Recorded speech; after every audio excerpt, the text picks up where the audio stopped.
Salut, bienvenue dans une nouvelle capsule. Aujourd'hui, nous allons travailler sur les mots interrogatifs qui servent à introduire une phrase interrogative. Alors, c'est parti. Nous pouvons principalement les classer en 3 groupes. Alors, on commence par les adverbes interrogatifs. Tout d'abord, le mot interrogatif où qui indique le lieu. Par exemple, où se trouve Londres? Elle se trouve en Angleterre. On continue avec le mot interrogatif quand, qui indique le temps. Par exemple, quand arrivent-ils? Ils arrivent à 8h30. Maintenant, le mot interrogatif pourquoi, qui sert à poser une question sur la cause ou bien la raison. Par exemple, pourquoi es-tu en colère? Parce que j'ai perdu mes clés.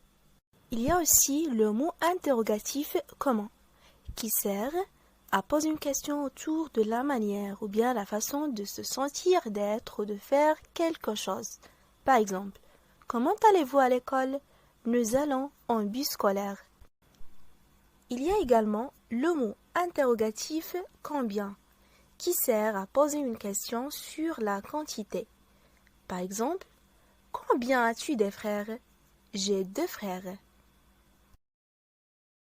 Deuxièmement, on a les pronoms interrogatifs.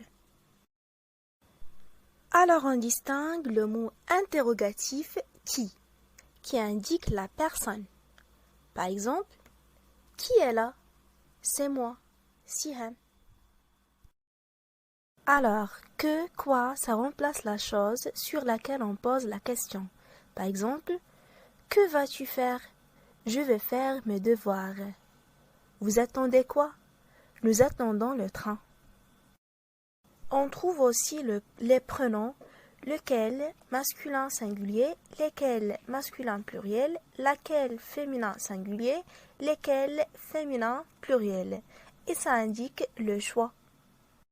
Par exemple, lequel de ces enfants a cassé la fenêtre? C'est Samy. Quelle langue parle-t-elle? Elle parle anglais. La troisième catégorie, c'est les déterminants interrogatifs qui commandent toujours un nom.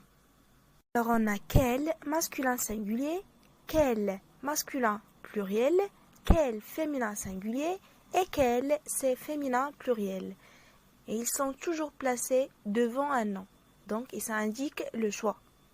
Par exemple, quelle photo te plaise le plus? Celle des bébés. Donc, photo et quelle sont les deux féminins pluriels. Quel est le nom de cette planète? Le nom masculin singulier, la même chose pour quelle. Donc, c'est Vénus. Et voilà, on touche à la fin de notre vidéo. Merci de votre attention.